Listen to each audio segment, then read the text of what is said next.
அனைவருக்கும் வணக்கம். இன்னைக்கு பார்த்தீங்கன்னா, சட்டசபை லைவ் அப்படின்றது இனிமேல் இருக்க போறது இல்ல அப்படின்ற மிகப்பெரிய குண்டு. "என்னம்மா சொல்ற? அதெல்லாம் லைவ்லாம் போயிட்டு தான் இருக்கு" அப்படின்னு நீங்க சொல்லலாம். அப்படிலாம் இன்னைக்கு நம்ம நம்ம தமிழக மக்கள் ஒரு இடத்துல ஏமாற்றப்பட்டிருக்கோம். இத பத்தி நம்ம விரிவா பேசுவோம். அடுத்த வீடியோக்குள்ள வந்துருங்க. அடுத்து பார்த்தீங்கன்னா, மரிய வில்சன் அவர்கள் மேல லஞ்ச ஒழிப்பு துறையில கொடுக்கப்பட்டுள்ள புகார் மனு. இதுக்கு இப்படி எப்படி சொல்றதுன்னா, தனக்கு தானே சூனியம் வச்சுக்கொண்ட அன்பில் மகேஷ் அப்படின்னு தான் சொல்லணும். அத பத்தி நம்ம வீடியோக்குள்ள பேசுவோம். அடுத்து பாஜகவை நெருங்கும் தனுஷ் அவர்கள் ஆர்எஸ்எஸ் உடைய மாநில தலைவர்லாம் சந்திச்சு போயிருக்காங்க. நேற்று வீடியோவில் சொல்லியிருக்கேன். இன்னைக்கு பார்த்தீங்கன்னா, திமுக மிகப்பெரிய அளவில் பிளவை சந்திக்க போகுது. பரந்தூர் விஷயத்திலேயே மிகப்பெரிய அளவு விழிவிதுங்கி நிற்கும் இந்த திமுக என்ன செய்ய போகிறாங்க அடுத்த கட்டம் அப்படின்றத நம்ம பேசுவோம். சேனலுக்குள்ளே வந்தவங்க மறக்காமல் லைக் அண்ட் சப்ஸ்கிரைப் பண்ணிக்கோங்க. உங்களுடைய கருத்துக்களை கமெண்ட்டில் சொல்லிடுங்க. முடிஞ்சால் வீடியோவை உங்கள் ஃப்ரெண்ட்ஸுக்கு ஷேர் பண்ணி விடுங்க. ரைட்டு, இப்போ முக்கியமான விஷயத்துக்கு வருவோம். அவனுக்கு சின்ன வயசுல இருந்தே உன் நாற்காலி மேல ஒரு கண் இருக்கு. அவன் வருவான், அதுல உட்காருவான். இன்னைக்கு சட்டசபை நேத்து மிலாடி நபி மற்றும் ஓணம் லீவு தொடங்கலை. நேற்று தொடங்கலை அப்படின்றத தாண்டி திமுக காரங்களுடைய மிகப்பெரிய ஒரு கோரிக்கை மனுவாக சபாநாயகர்கிட்ட இருக்கிற முக்கியமான விஷயம்னு பார்த்தீங்கன்னா, எங்களை நேரலையில் நீங்கள் போடுறீங்க. இது ஃபுல் அண்ட் ஃபுல் தமிழக வெற்றி கழக ஆட்சியில் அப்படியே 24 மணி நேரம் லைவ் மாதிரி பிக் பாஸ் மாதிரி விடாமல் போயிட்டுருக்கு. இதை தாண்டி அவை குறிப்பிலேருந்து சில விஷயங்கள் நீக்கப்படுது. அது டிவிக்காக இருந்தாலும் சரி, இங்கிட்ட டிஎம்கேவாக இருந்தாலும் சரி, இதை தாண்டி நீங்கள் அவை குறிப்பிலேருந்து நீக்கிட்டாலும் அது ரீல்ஸாவோ இல்லை ஏதாவது மூலியமாகவோ வீடியோ மூலியமாக அங்கே அந்த கட்சி சம்மந்தப்பட்ட விஷயம் நாரடிக்கப்படுகிறது அப்படின்னு சொல்லிட்டு ஒரு மனுவை கொடுத்துருக்காங்க திமுக காரங்க. கொடுத்தது யாருன்னு கேட்டிங்கன்னா, KN நேரு மற்றும் ஏவா வேலு அவர்கள் சபாநாயகரை சந்தித்து நேரில் கொடுத்துருக்காங்க.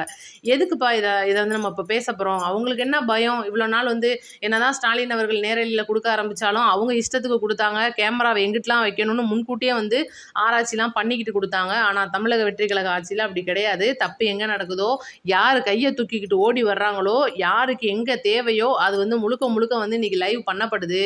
இங்கே தான் இருக்குது மிகப்பெரிய ட்விஸ்ட்டு. என்னன்னா, சபாநாயகர் முக்கியமான முடிவு ஒன்று எடுத்திருக்காரு. இனிமே சட்டசபை லைவு கிடையாது. 10 நிமிட காட்சிகளுக்கு பிந்தைய சீன் தான் நம்ம பார்க்க போகிறோம். அப்போ ஆல்ரெடி லைவ் போயிடும். லைவ் போனதுக்கப்புறம் 10 நிமிஷத்துல இருந்து தான் ஸ்டார்ட் பண்ணுற மாதிரி நம்மலாம் பார்க்க போகிறோம். அந்த 10 நிமிட இடைவெளிக்குள்ளே ஏதோ சம்பவம் நடக்குது அப்படின்னா, அந்த சபையில் இருக்கிற கேமராமேன் மற்றும் எடிட்டர் அவர்கள் ரிலே கொடுக்காம அப்படியே அதை தடுத்து தூக்கி எறிஞ்சிருவாங்க. இதுதான் இன்னைக்கு திமுக கேட்கப்பட்ட ஒரு கோரிக்கைக்கு சபாநாயகர் அவர்கள் செஞ்சு கொடுத்துருக்குற ஒரு மிகப்பெரிய கிஃப்ட். ஏன்னா இன்னைக்கு அவை குறிப்பிலேருந்து நீக்கினாலும் கூட அதை நம்மளுடைய விர்ச்சுவல் வாரியர்ஸோ இல்லை நம்ம டிவிக்கே ஏதோ இடத்துல தடுமாறும் போது அதை டிஎம்கேவுடைய ஐடிவிங்கோ இதை வைரல் பண்ணிட்டு இருந்தாங்க. பார்த்தீங்களா எப்படி பேசுகிறீங்க, அப்படி பேசுகிறீங்களா, எம்எல்ஏக்கள்லாம் பேசவே தெரிலப்பா அப்படின்ற மாதிரிலாம் நிறைய விஷயங்கள் பகிர்ந்துக்கிட்டு இருக்கும்போது இது கண்டிப்பாக ஒரு பாதிப்படைகிற ஒரு சூழ்நிலை தான். ஏன்னா என்னதான் நம்ம லைவ்ல பார்க்குறோம் அப்படின்னா கூட அது ஒரு மாதிரி நல்லா இருக்கும். ஆனால் எடிட் பண்ணி தூக்கி கொண்டுட்டு வர்றது நல்லா இருக்குமா அப்படின்னு கேட்டிங்கன்னா, இன்றைக்கி சாமானிய மக்கள் கூட நான் கூட நிறைய ஷார்ட்ஸில் பார்த்தேன். ஒருத்தர் வடை போட்டுக்கிட்டே சபாநாயகர் பேசுகிறதையும் சட்டசபையில் நடக்கிறதையும் பார்க்குறாரு. ஒரு அம்மா பூ கட்டிக்கிட்டே சட்டசபையில் நடக்கிறதை இன்றைக்கி லைவ் பார்த்துட்டு இருக்காங்க. அவங்களுடைய ஃபோன் அந்த டிஸ்பிளே கூட சரியாக இல்லை, கிராக் ஆகிருக்கு. ஆனால் அதுலேயும் கூட இன்றைக்கி சட்டசபை லைவை பார்த்துட்டு இருக்காங்க. அப்படின்னா இதுக்கு பேர் தான் மாற்றம் அப்படின்னு இருக்கிற ஒரு சூழ்நிலையில் இந்த லைவை கட் பண்ண போகிறாங்க. 10 நிமிஷம் கழித்து வரப்போகுது அப்படின்றது உண்மையிலே நம்மள மாதிரி ஆளுக்கெல்லாம் ஒரு பேரிடி தான். இதனால தான் நான் சொன்னேன், நம்ம ஏமாத்துட்டாங்க, ஐயோ பெரியப்பா ஏமாற்றி விட்டாங்க பெரியப்பா அப்படின்ற மாதிரியாக இருக்குது.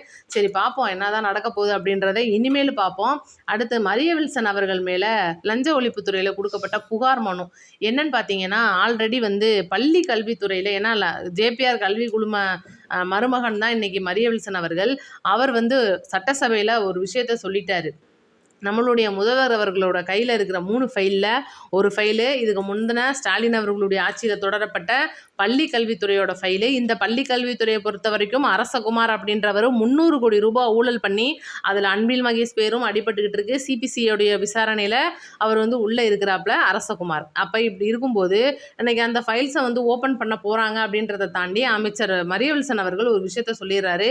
என்னுடைய பள்ளிக்கூடத்துக்கே நான் பாதிக்கப்பட்டேன்னு நேரடியாக அதுக்கு நானே சாட்சியாக இருக்கேன்னு சொல்லும்போது என்ன ஆகுது, இது வந்து உடனே அன்பில் மகேஷ் அப்படியே பதறாப்ல. அடுத்த 1/2 மணி நேரத்துல பேட்டி. என்னன்னா, "அது எப்படி நீங்க இப்படிலாம் சொல்லலாம்? அப்ப நீங்க லஞ்சம் குடுத்துருக்கீங்க. அப்போ நீங்கலாம் வெளியில நடமாடுறதுக்கு ஆளே கிடையாது. உங்கள தூக்கி வச்சு முதல்ல விசாரிக்கணும்." அப்படின்னு சொல்லும்போது, "நல்லா இருக்கே! நல்லா தானே போய்க்கிட்டு இருக்கு. அப்ப லஞ்சம் குடுத்தவர விசாரிக்கும்போது, லஞ்சம் வாங்குனவர சும்மாவா விட்டுரும் இந்த அரசு?"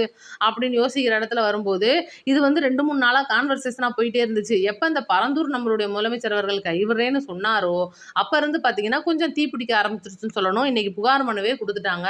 அப்ப கண்டிப்பா வந்து நம்மளுடைய மரியவல்சன் அவர்கள் அவருடைய சட்ட ரீதியில இது ஆஜராகணும். அதுக்கான சாட்சிகளை ஒப்படைக்கணும். ஆதாரங்களை ஒப்படைச்சே ஆகணும். அப்ப கண்டிப்பா வந்து அன்பில் மகேஷ் மற்றும் அரசகுமார் அவர்களுடைய மீண்டும் அந்த ஜாயினிங் அப்படின்றது வெளியில வரப்போகுது. இன்னைக்கு சேகர்பாபு பரந்தூர்ல இடம் வாங்கி போட்டு ஏதோ பலான விஷயம்லாம் பண்ண போறதா இன்னைக்கு ஒவ்வொரு சமூக வலைதளங்கள்ல நம்ம பார்க்குறோம்.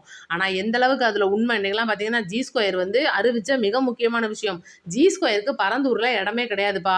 அப்படி நீ இடம் இருக்குன்னு எங்களுக்கு நிரூபிச்சிட்டேன்னா, ₹1 அந்த இடத்த நான் உனக்கு தந்துடுறேன்னு சொல்லி அவங்க ஆரம்பிக்கும்போது வந்த சீசன்ல போட்ட அந்த பதிவு இன்னைக்கு வைரல் ஆகிக்கிட்டு இருக்கு அப்படின்னா, அப்ப எந்த அளவுக்கு திமுக விஞ்ஞான ஊழல் பண்ணுது அப்படின்றத நம்ம பார்க்க முடியுது.